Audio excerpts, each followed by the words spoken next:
Hey guys, um, yeah, I haven't done anything this weekend. I only had one day off and I didn't do anything. So that's that.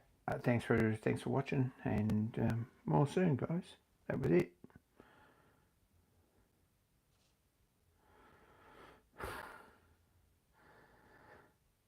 Hey, not really. Hey, Peter, Stuart, Dan, Mark Osborne, William Henry. I think I saw too.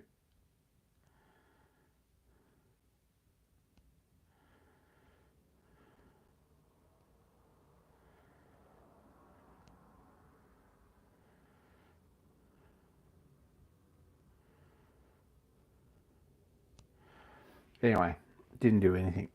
That's where we're at. Very little stuff happened. And most of it happened without my knowledge.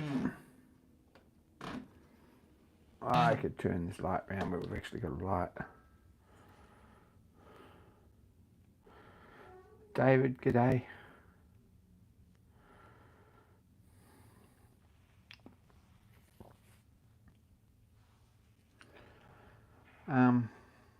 Yeah, not much happened. Stuart had a birthday, I think I saw that.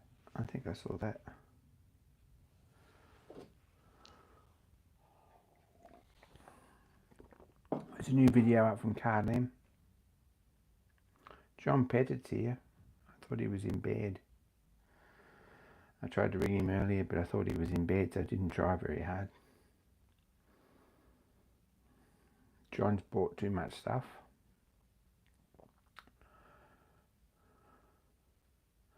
Lots of bargains. I've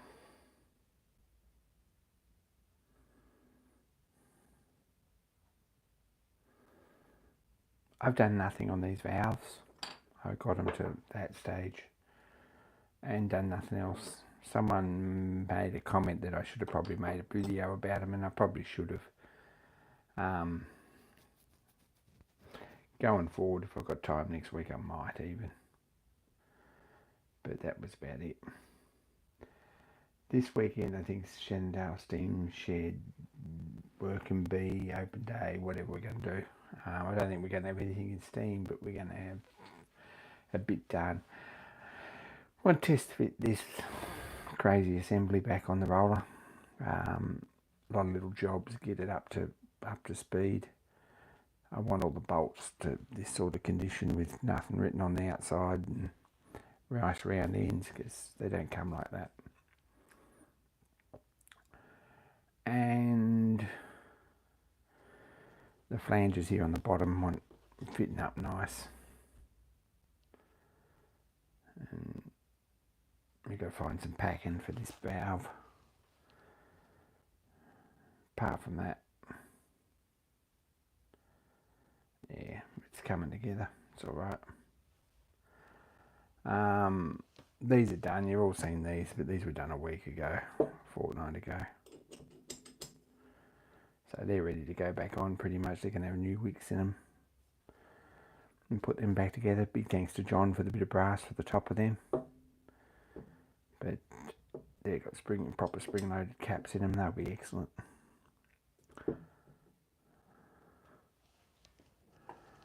And there's a matching pair. Look at that. Almost a matching pair. Not quite. So John found me a bit of brass for them. Really appreciate that.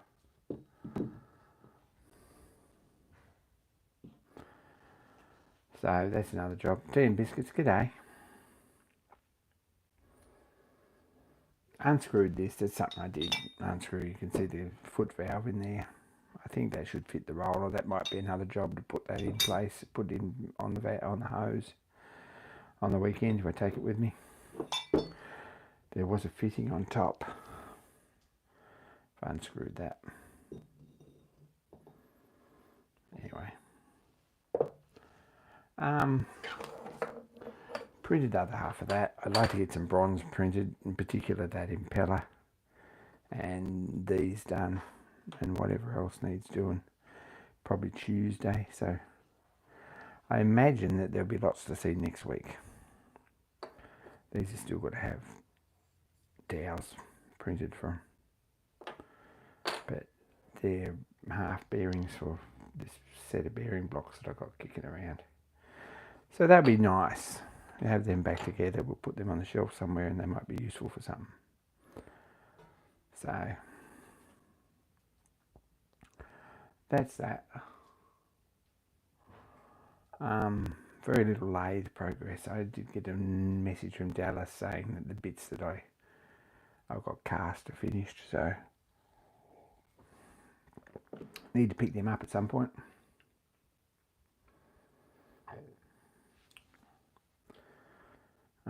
Sunday I had off and I did laundry and stuff. I didn't do much else. I haven't washed the car even, and I've got to do that before the weekend, so that might be tomorrow night's job. Probably should get my hair cut as well or something, I don't know. Might be a plan tomorrow night if I get a chance. Get those things done, and then Friday sometime I'm going down to Dan's. I've got a few things to pick up in town, and then I'm going. So that's the weekend. So this weekend's going to be a bit snowed under too.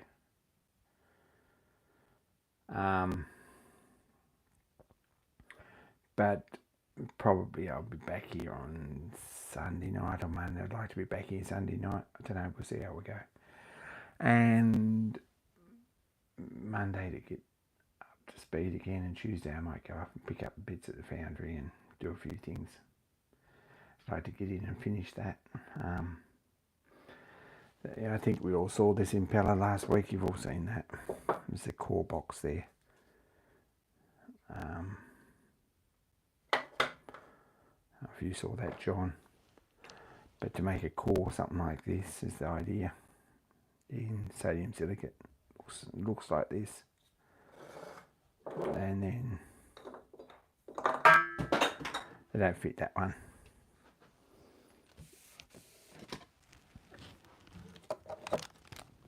Yeah, my back grunt trying to bend down. Because this is off a pump, an engine with a pump on the opposite side, so it doesn't fit. But these cores fit like that.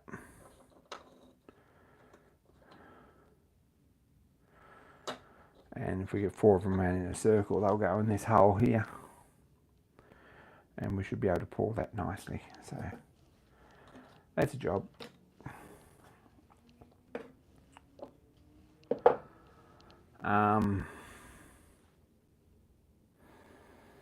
We'll see how much else we get done.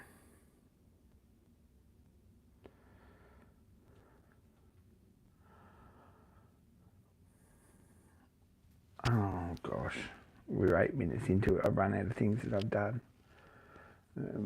Got into the list of things that I'm gonna do, so that's not good news, because most of those things, as everyone knows, most of those things don't get done. Not very good at getting things done. I did have a kit, electronics kit kicking around that I bought a while back, and I was sort of going to leave it and do it. I should have made a video, because a review of these sort of kits is probably a really good video. I could have done that last night, but I never. But nice neat soldering job, no dry joints, everything works. Bit impressed with that. Look, come in a case and everything that sort of fits it. The case doesn't quite fit it. Circuit board's too long for the end panels to go in. They've got slots for them, the same as the outside. This is the same as the side panels, but they don't fit. But anyway, there's the circuit board's too long. See, sticks out past the end. Interesting.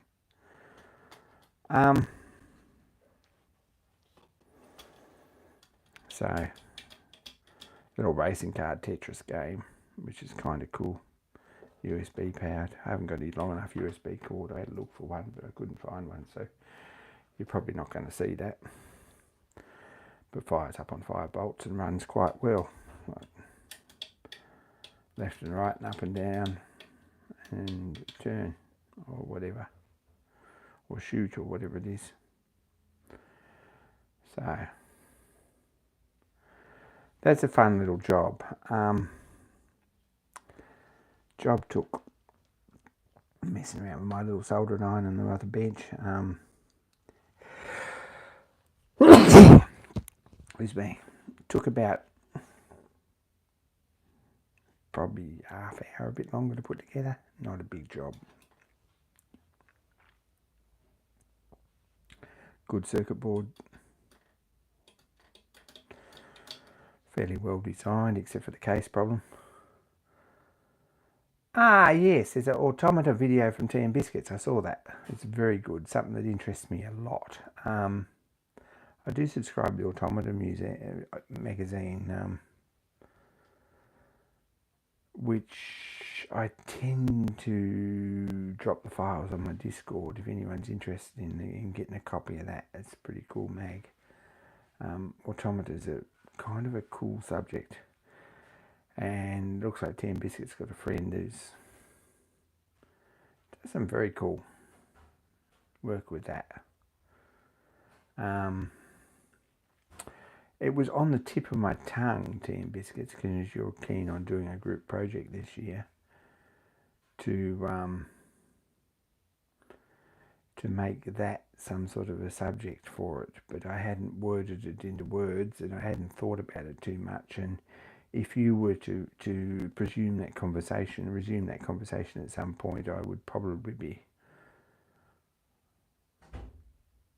on top of that. And I'd probably be listening. So I'm not going to take that conversation any further personally. But if someone wants to resume that conversation as a starting point for a group or a communal or a mass project or a challenge, I'm listening, because I've got lots of ideas. There you go. There's Matt, back home, I believe. I wasn't thinking that. I've just said, Tea and Biscuits, that's as far as I was taking it. If you want to resume that conversation, I'm here. I'm listening. And we might, but I'm really pretty much full up this year, really. But I could probably fit in a little challenge project and some promotion on it. Don't know if we wanted to make something a collaboration or making parts for one. That might be a thing too, but there's so many different interpretations of that, 1,000 different ways, and we're all over the world. Yeah, you add it to your thought process. That's right. But I'm open to other ideas too. If anyone's got an idea, I get asked periodically from a lot of people, like regularly, when we're going to do another tool build or whatever, and I'm not very good at organising that. But if you wanted to do it, someone else is going to have to take a little bit of the load off that one. But I'm here and I'm listening. That's where I'm at.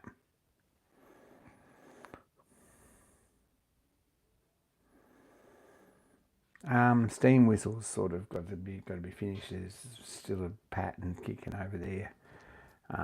There's bits. I think the bits are actually down there on the floor beside the lathe, the main body of it. There's castings. There's a drawer full of castings down there for it. Get this pump back on them. We might do some more on the steam whistle, I think.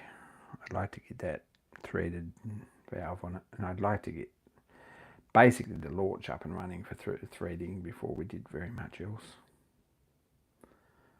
Don't know, we'll see how we go. It's got to have a 2-inch thread, which I think that's 2-inch there.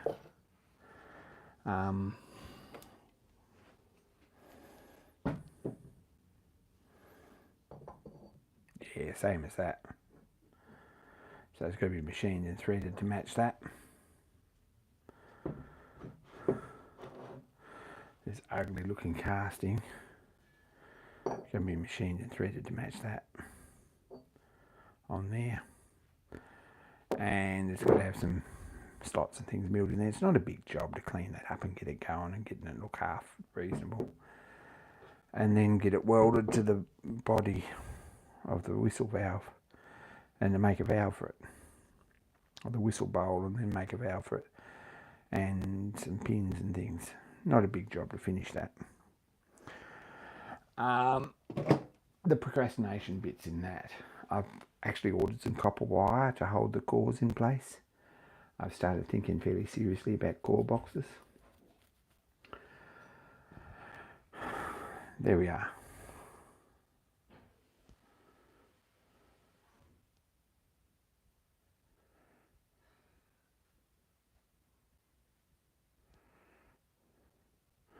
Just a matter of making time. That's all it is. You just got to make time.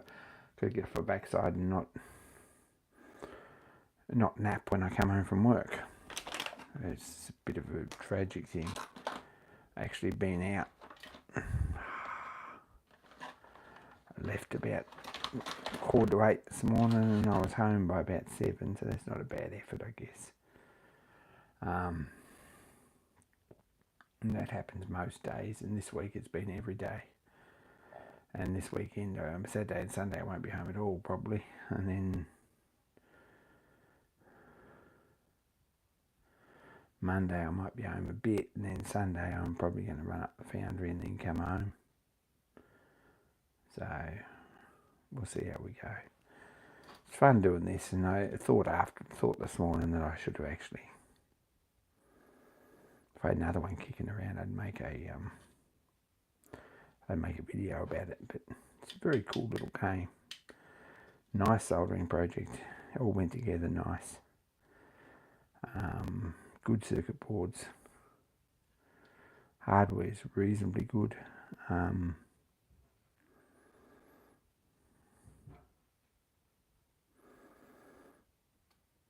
Not a big job to put something like that together.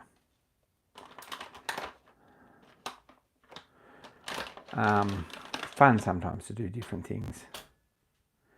A bit of hands-on. It's awesome.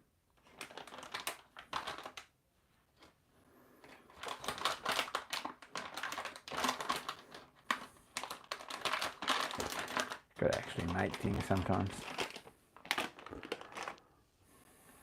It's got that stupid buzzer on it with no switch on and off, so it is a bit noisy. There's no volume control on it. And I think if I was improving it for the second one, I might put a volume control on it. Anyway, that's what we were looking at as the pump.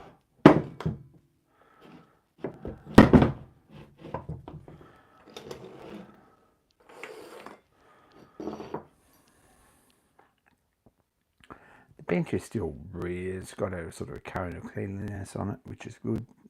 It's not completely packed up. I had these books out this week because I was looking for something. James isn't here. I think he was late night. This belonged to Mr. Goff at Hardy Brothers. Probably in Sydney or Melbourne or somewhere. Not a different Mr. Goff mark, but that's who this book belonged to. And this is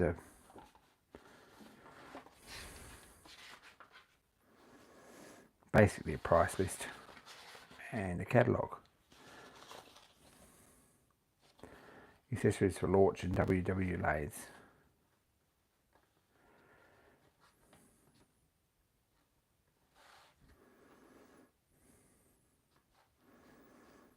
Nothing's real cheap back in the day. This would be 1950s.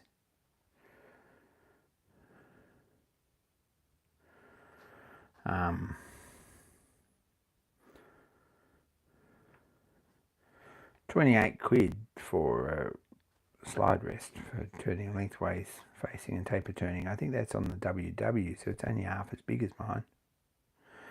I did see that, Stuart. Not a real useful machine and a lot of money. Thanks for sending it through.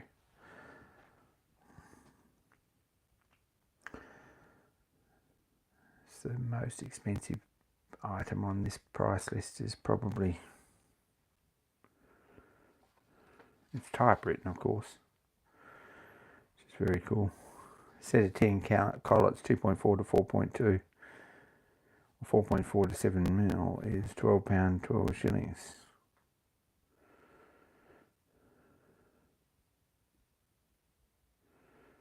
Outside diameter collets. So that's for watchmakers lathes, which is this little one that Stuart had a listing for.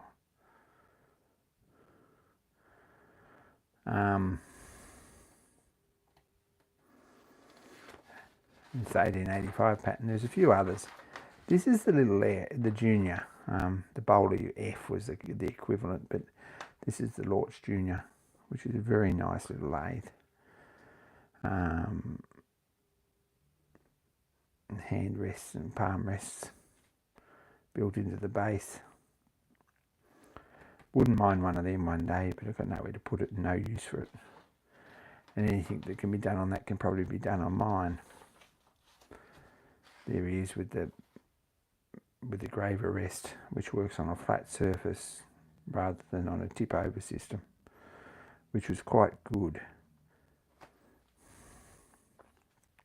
Got offset tailstock and headstock so that your work's actually out over the front of the bed.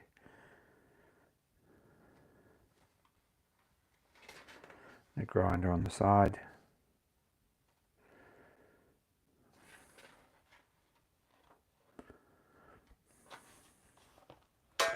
There's the two graver rests.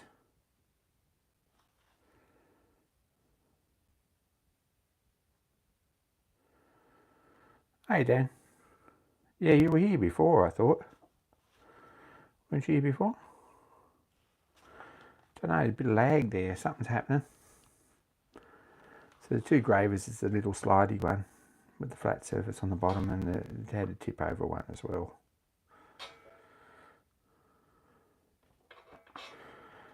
And a grinder and a clutch lever.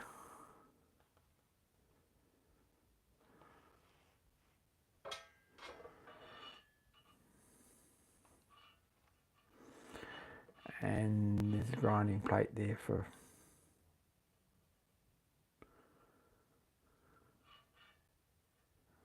grinding gravers on the actual graver rest, which is a really good system. So really nice catalogue. This must be 60s, because didn't find a date on it. Is there a date on this price list?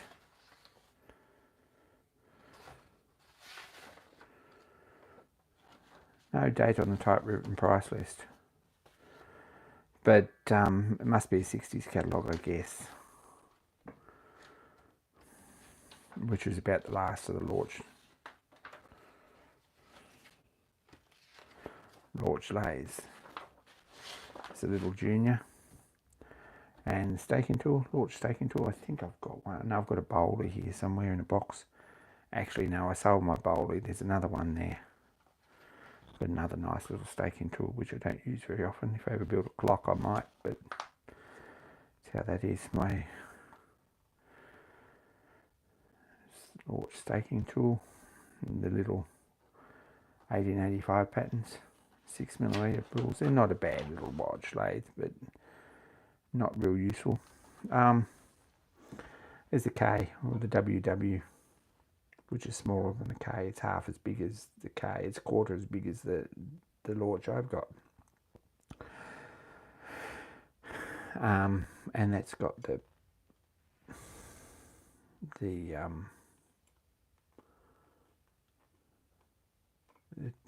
system on here, and reversible gears and change wheels and all that stuff. Hey Russell.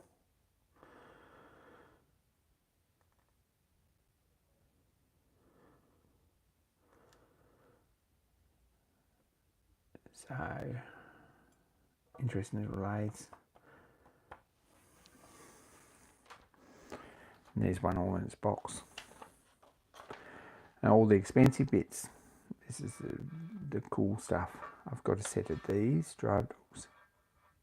It's not really the inspiration of my threading mods. It was kind of, I guess. I sat down and designed it from scratch because I couldn't find one for the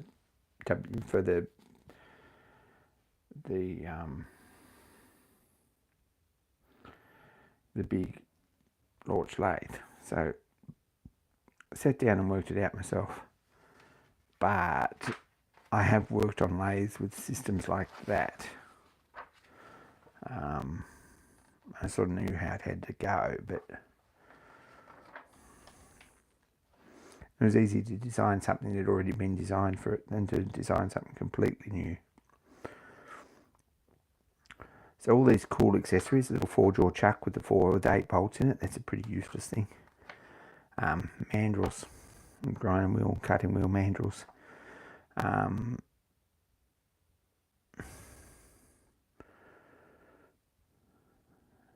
This 3-door chuck. I've got one of them, a big one for the lathe. It's not a particularly useful thing in big work. It's good for little work.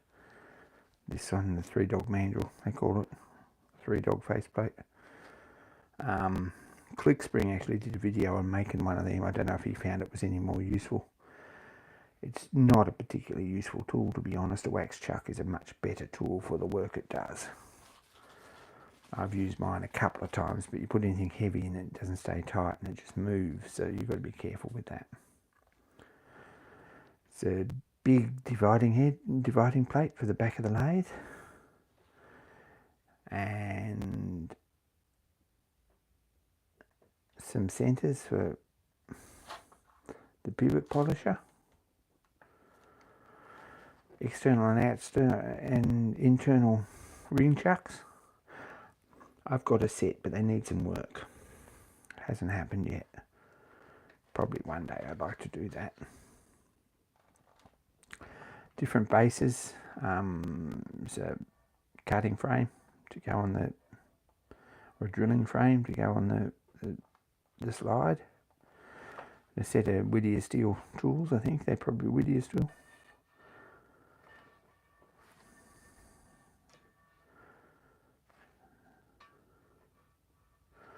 Lots of things. There's a file rest there. I don't know if this is of any interest to anyone. Little 4-jaw and 6-jaw chuck is very, very nice if you can afford one. A 3-jaw, I've got one of them and one of them. Not Lorch though, they're Sherline, which are very nice, but they're fitted to the Lorch the same with the collets. Runners, bow runners for tailstocks. Yeah. Pivot polishing attachments, straightening and machining attachments.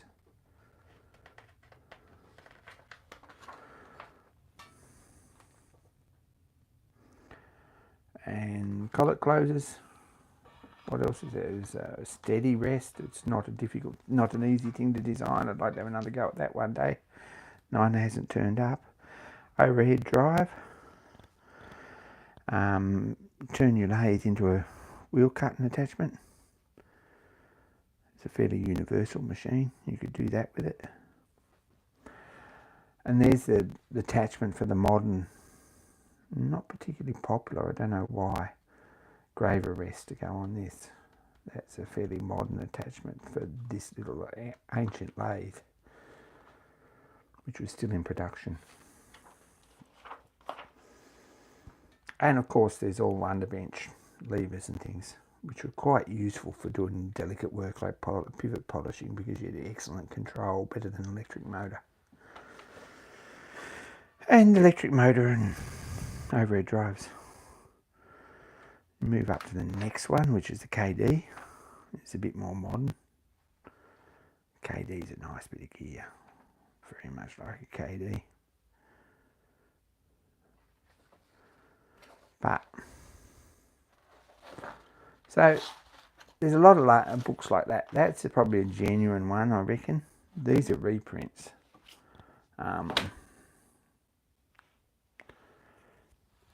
Is everyone asleep? Probably. I don't know. You're probably not really interested in these.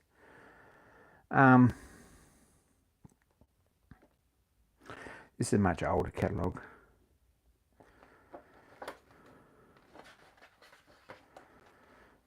F. Lorch and Co. or Lorch Schmidt and Co. GM Schmidt written on some stuff. And this is 1920s, probably the latest.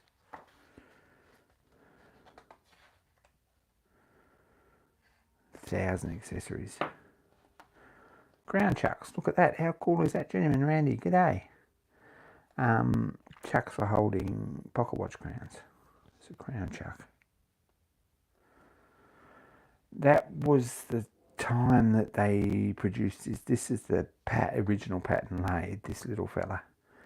And 1885 was the date, basically, and the model number of that.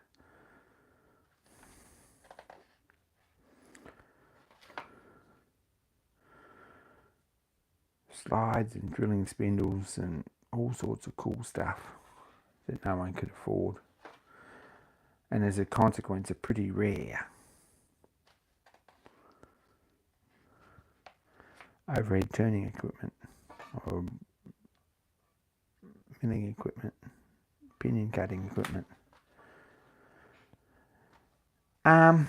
This was a great idea on a little lathe like this, but not particularly practical, and nowhere near was the lathe heavy enough to do any work except the smallest watch pinions, really. It's not something you can get the chatter out of. It's not a heavy enough machine. So it didn't sell a lot of them, I don't think.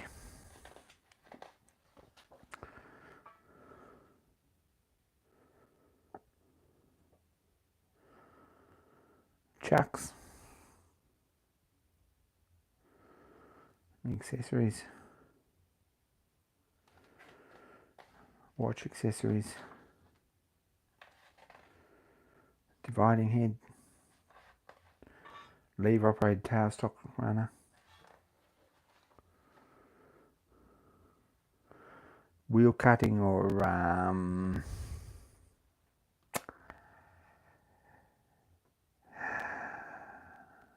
English chase. Chase on glaze, I think, is probably the French term for a topping tool, which is designed to take the tops off. Lucky Darren's not watching this because I've got some gaps after all these years. But it's to take the tops off the wheels so they're depth correctly. So you cut your wheels and you put them together, and if they're a bit tight, you run them through the English chasing machine or the depthing tool, and it takes a little bit out of all the teeth, just a fraction, until they run together. So it's a pretty primitive way of making gears that fit, but that's sort of how clock gears are made and fitted, so that they fit properly.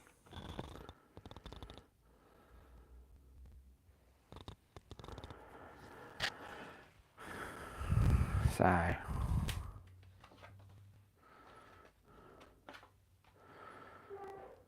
or turn him into a drill press. Look at that. And I'll operate it vertically for positioning working plates. It's much easier to see if you run the lathe vertically like that.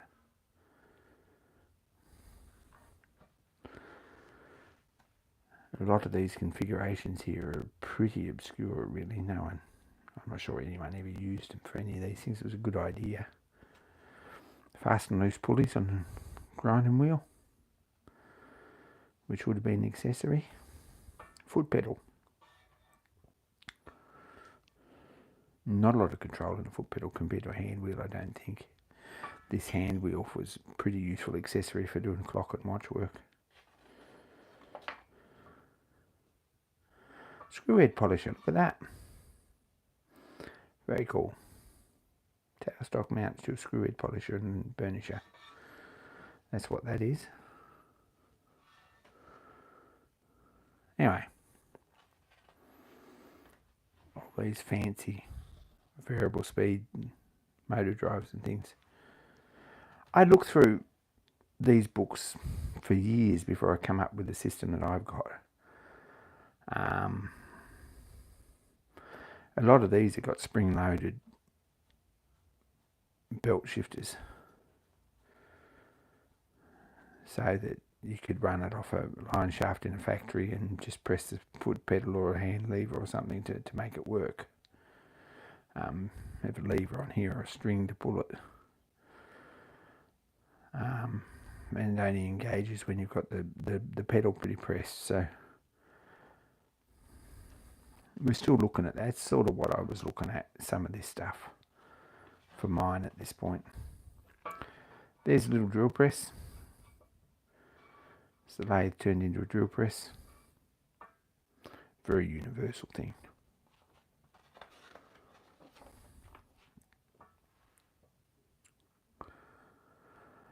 And there's the LL, which is 70mm lathe. It's half as big as mine. I had one of these for a while. I bought off Matty, and I moved it on, which I wish I sort of hadn't, but I've got no room to set it up and no use for it. So move that on.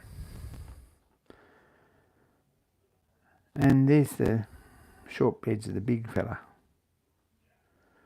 That's the A model, AA. Same as what I've got, with a few different changes and variables. And there's the old Lord Schmidt AA. This says it's a model LL, and I don't believe it is. I think that's an AA. That's an LL. There's a little fella. With a very nice overhead drive. Pulleys. This is the precision lathe launch. So I think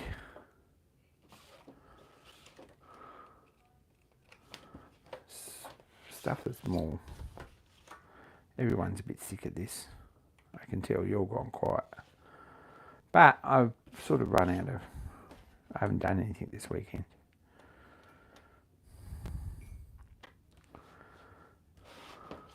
This is the one I was looking at. Now, precision lathes.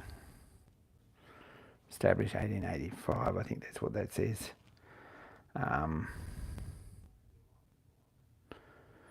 Lord Schmidt & Co. GmbH, Frankfurt. And there it is on the fancy cabinet. It's pretty flash. Never seen one of them cabinets. In the photos even, never seen one. And a lot of things in this cabinet I've never seen. In this lathe book I've never seen. There's the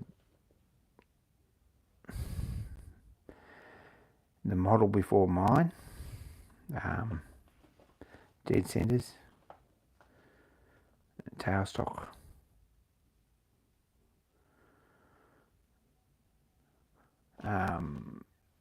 Saddle stop for production work. Clamps on the side here, and you can adjust it so that it just comes back against the stop, so you can match pieces. That was the theory with that. It's a vertical slide, which is probably quite good, but of no real practical use. So it drops down nicely below the top of the slide, so it's probably got a bit more capacity than anything I've ever had on mine, which just come down level. One of them would be nice in the box, but that's about as far as it'd go. It's dividing head and machine vise. So this is a pretty poor reprint, to be honest, but these are all L's and LLVs and things.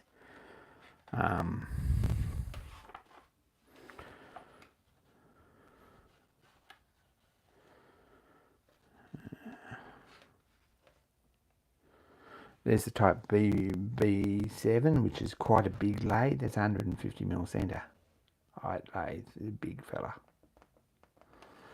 Not very common. LLS and the LLV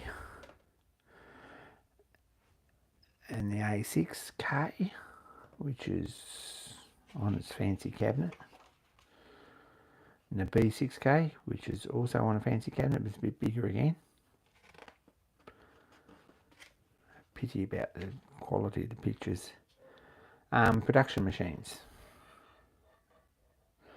B6K, this 6 is the collet size, but it's set up for with a turret on it.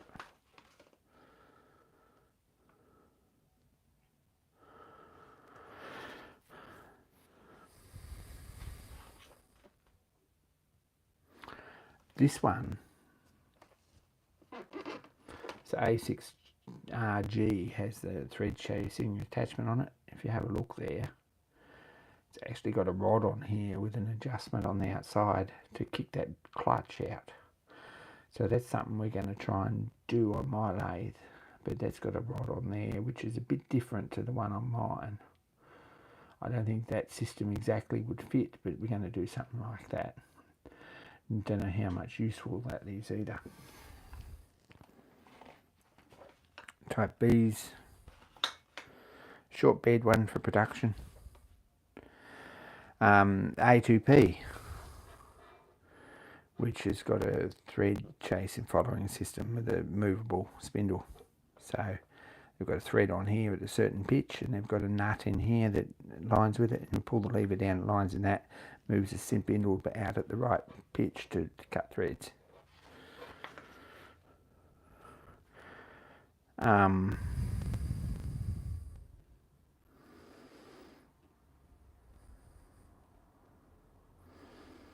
Motor drive on the end of a saddle. That was sort of I've never seen one of them. And there's a motor operated that spun around against the tailstock, so you could use a motor drive for the x-axis. So there's all the spec sheets, all that sort of stuff, what they should be and what they need to be.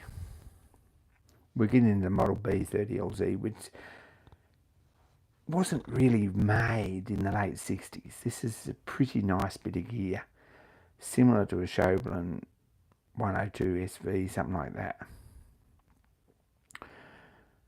Don't know how many of them were made before they went bankrupt. Never seen one. Never actually seen one in a picture or for sale anywhere.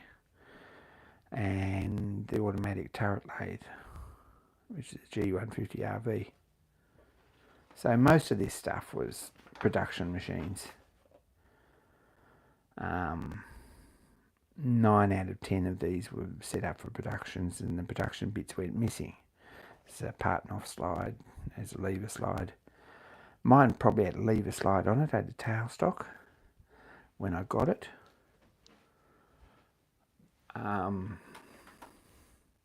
This is Lorch gear, but it come from Germany. Had tailstock and headstock, and there was a bad slide, like a really bad slide, that was a mess. And Imperial and all sorts of things. So not part of it, probably an American one. But I reckon this more likely had just a part and off slide or something like that for working in a instrument factory or something.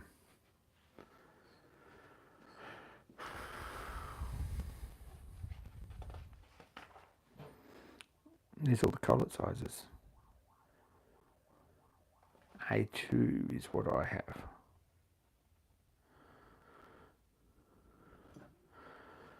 B, C, D. The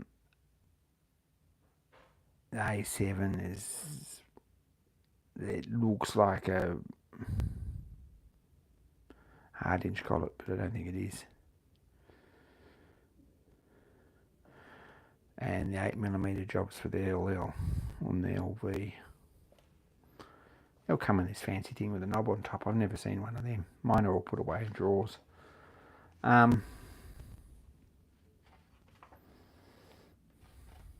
Turrets. Turret attachments. Turret tailstocks.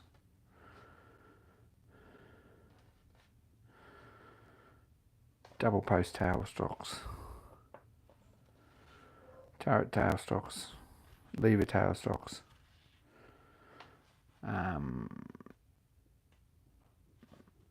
Lever collet closer.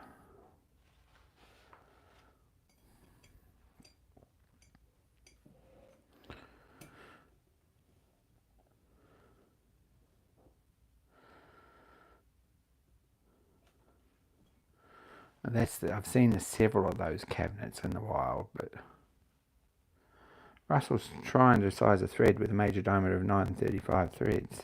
935 thou. 24mm, M24.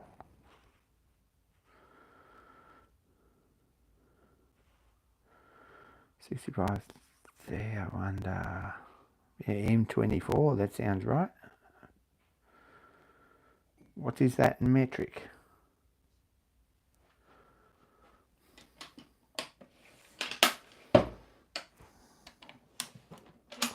We need the division, or we need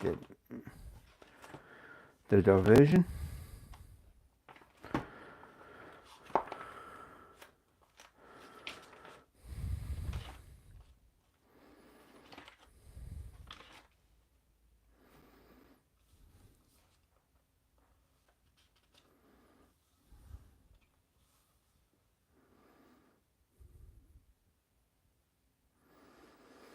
$944 is 24mm.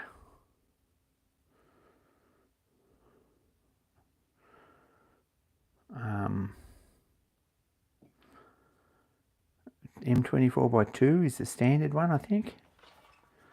Let's have a look.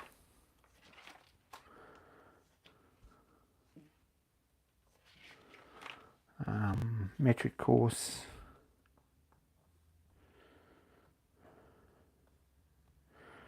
M24 by 3 looks like a basic standard metric course.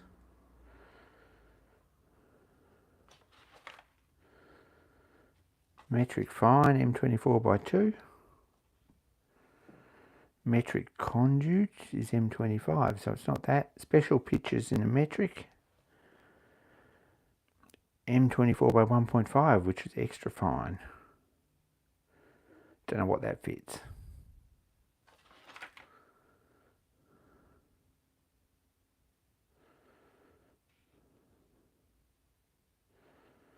There's nothing in there under special pitches, but that might be some help.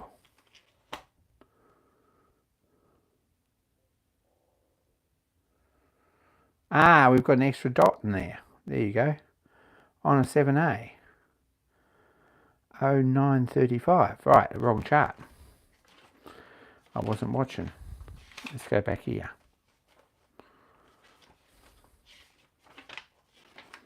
This is the chart you need. It's also in this book, I believe.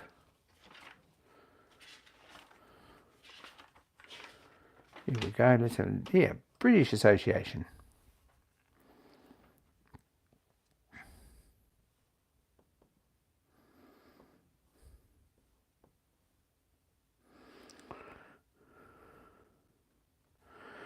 Basic major diameter.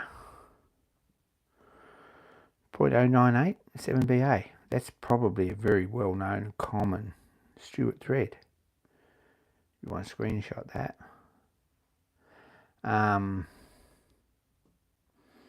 8's quite a bit smaller, and 6 is quite a bit bigger, so I'm going with 7BA. Is that helpful? Stewart said it's not standard.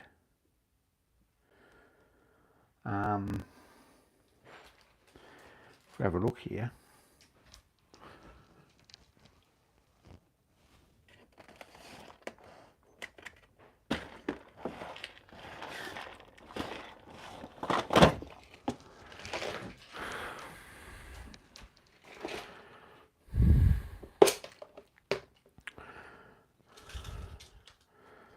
Does it look like that?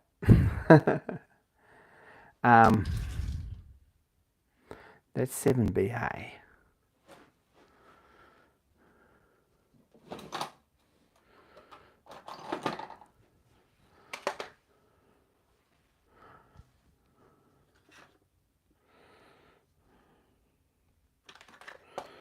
And it's blue too.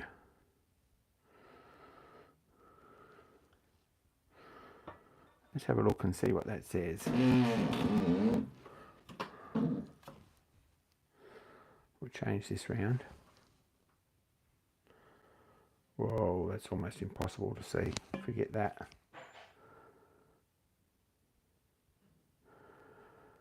75, 80, 85, 90.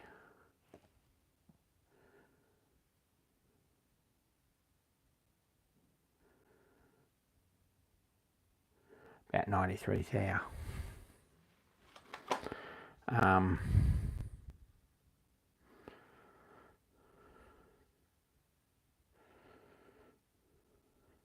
93.5 thou, 7BA. There you go. That's where we're going with that. 7BA. It's a fairly common Stewart thread, to be honest. That's what you're looking for.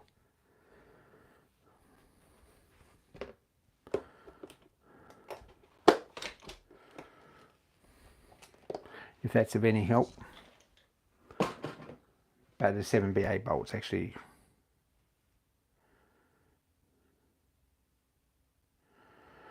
you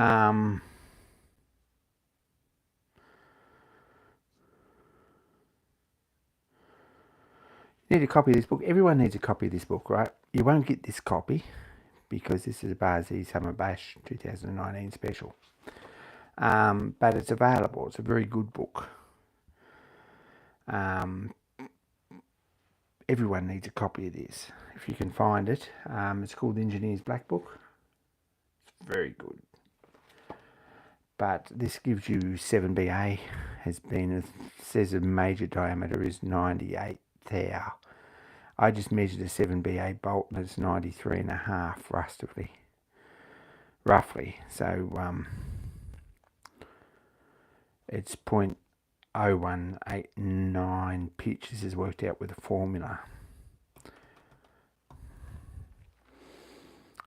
It's pretty basic stuff and it's still reasonably current. It's all 47.5 degree pitch, which is very good sheet metal thread, to be honest, and very good in thin parts, which is why it was used for models, and it's very good for that.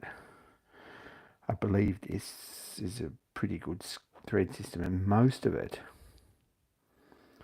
is available in hex head still. People still making them. So it's also got a fairly round tip on it, so it's quite a strong thread.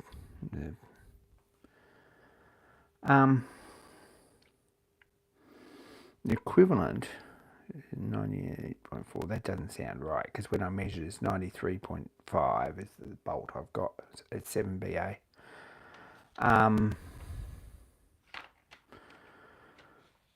Someone said a number 3 machine screw. Yeah, number 3 or number different pitch. Number 3 machine screws 99 thou, 100 thou, which is basically about the same as number 4 is the same roughly as 8BA.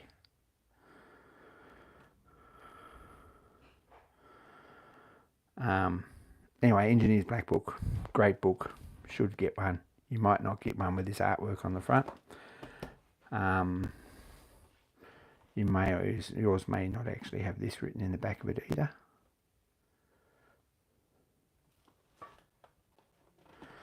The rarest one I know of these belongs to John Creasy, because every creator that was at the Barzy Summer Bash had signed his book, which was a bit of that's a pretty rare one. I think it was the only one that got signed by everyone. And John Creasy in Sydney has that.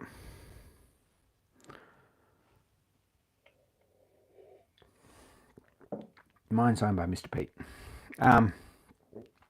Anyway, good book. It's got lots of stuff. John Pettit's still watching. It's actually got I think it come with a sharpening gauge like that. Most of them do. I don't know where it is. I can't see it still in the book, but I think it did come with one. Don't know where that went. It's available from. I'm not sure if this book come with one, but I know I've got a copy of one that did. I've got 3 or 4 copies of this, and one of them did come with it. It's got all sorts of stuff that's pretty useful. bandsaw blades, trigonometry, dividing, keys,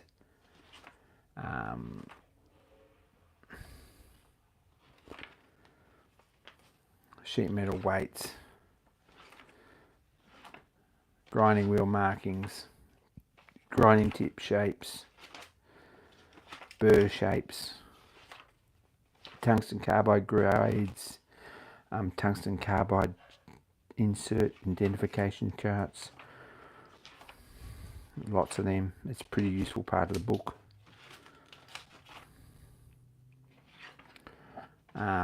Abbreviations, temper colours, natural tangents. So yeah, bolt shapes and sizes in the front. It's got like metric and decimal equivalent charts, foot pounds and newton meters, types of taps, cutting speeds for taps, types of drills, hole saws and cutting speeds and recommended cutting speeds, all that stuff.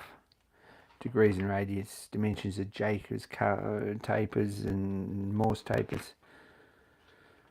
If you're wearing CNC, standard pull studs.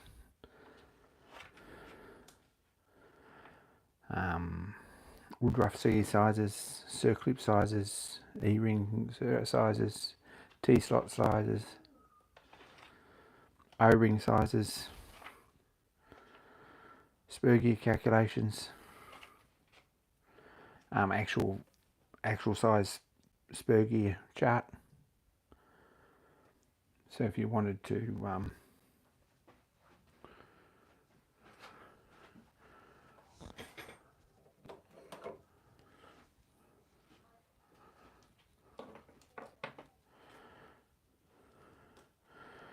if you had a gear, I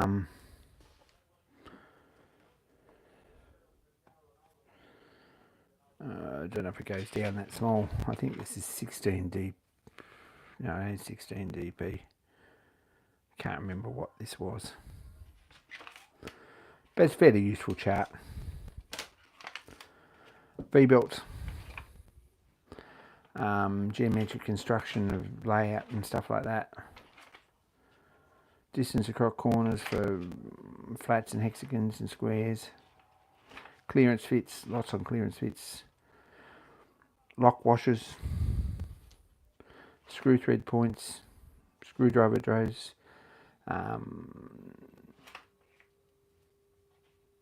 bolt diameters. It's a good book. It's well worth having. It's not a crazy expensive book, but very good. Not sponsored. Tea and biscuits, take care. So you might not find a copy like that, but it has a guy with overalls on it now. Used to have Da Vinci's Man on it in the front, but I think they stopped selling that because the Americans thought naked men on the front of engineering books was too much. So now it's Da Vinci's Man with the overalls on, which is sort of a bit strange, but anyway. So common conversion factors on the back, preferred metric equivalents for inch sizes, all that stuff. Good book. Can't recommend that more really. This is a very good book. But Stewart's has still got Nude Man on it. Yep. Mine's got the When Hell Freezes Over artwork on it. Summer Bash 2019 limited edition. I was there. It's the last year I was there, I think. It's a bit of a pity. The world changed since then. So anyway.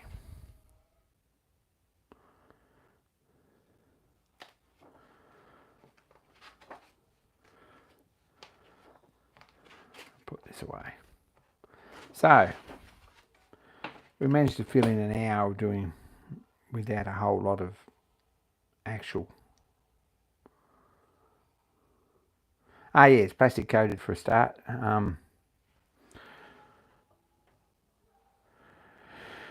And it's spiral bound so it lays flat. It's a pretty good book. Mine needs a wipe off. If someone wants a job, this has seen a bit of work. Like, it's pretty grotty. A few pages in particular. You find that this decimal equivalent page is pretty dirty. Probably the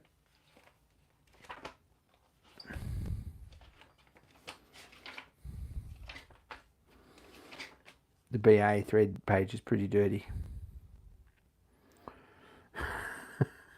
Because that's the one that gets used most of all in my workshop. But it probably comes clean with a bit of Windex or something.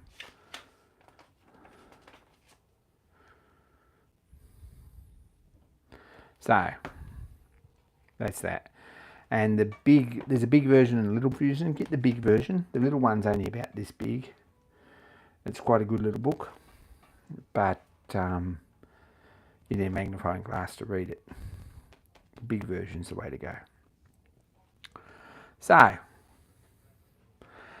that's pretty much always in my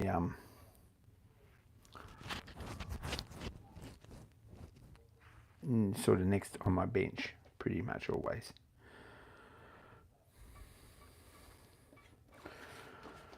Don't know if there's much else really to cover.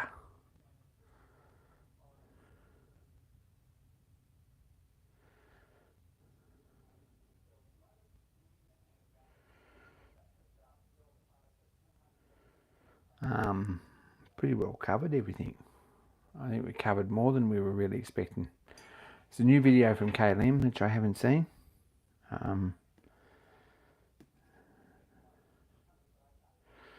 World's most handsome machinist. It's his bottle opener. It's this guy here with the milling machine with the chef's hat. I have a Zeus book, yes, but it's very useful for for mechanical fits and things. I sort of, the two books that are useful, right, in my workshop, the books that were useful in Dad's workshop were the Black Book, is very good, and the Starrett catalogue. If you've got a Starrett catalogue, there's a heap of charts in the back of the Starrett catalogue that you won't find anywhere else. It's very, very, very useful.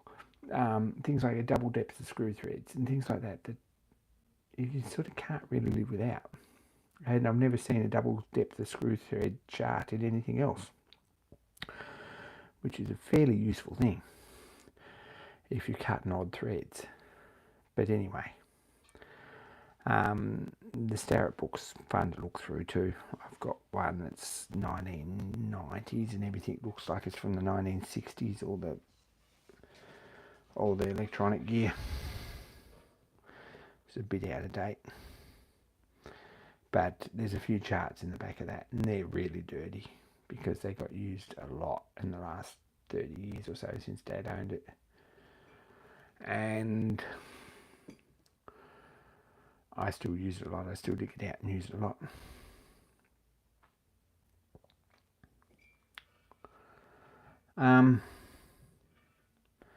Apart from that, that's about it, I think.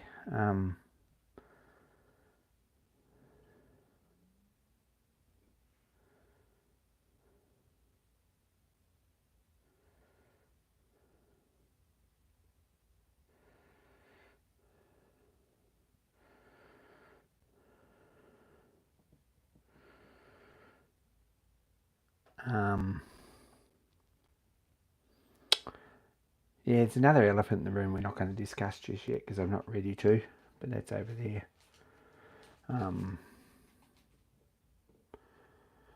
Not ready to talk about that. And a 3D printed Gardner 6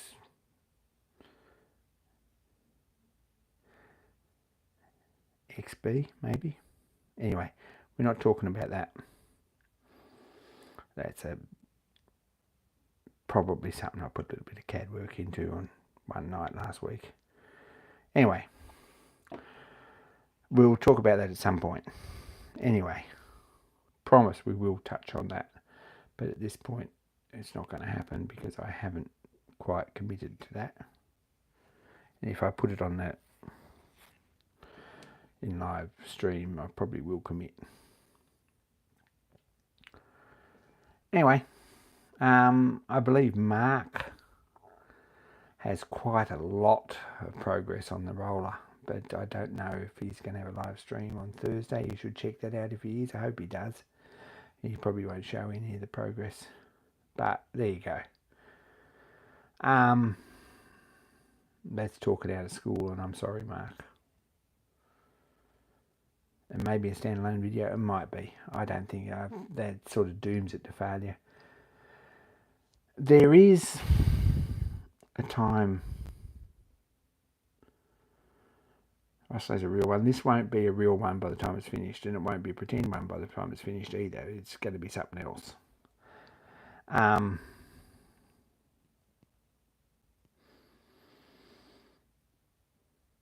Something completely different and something much more cool than the Volvo F12. That's a starting point. Hence the Gardner 6, which is actually not bad work for my 3D printer. I'm a little bit impressed with that. It's not very big. There's a lot of detail. I'm a little bit impressed with that. I've read the cam box on injection pump is not quite right, and this seems to have moved. Must have got a bump. We can straighten up the fuel filler breather, but not bad prints at all. And this line along the top's a bit ugly, and we've fixed that. Anyway, don't know what's happening with that, but anyway, I'm out, guys. Thanks for tuning in. Really appreciate it. Thanks for keeping me company, even though I've got nothing at all to talk about. I've got a lot of books we could look through, but that gets everyone a bit sleepy pretty quick. And I haven't made my progress on the roller, really. I've done other jobs this weekend. So, anyway, I'm out, and probably next week we're going to have lots to report, so that'll be very cool.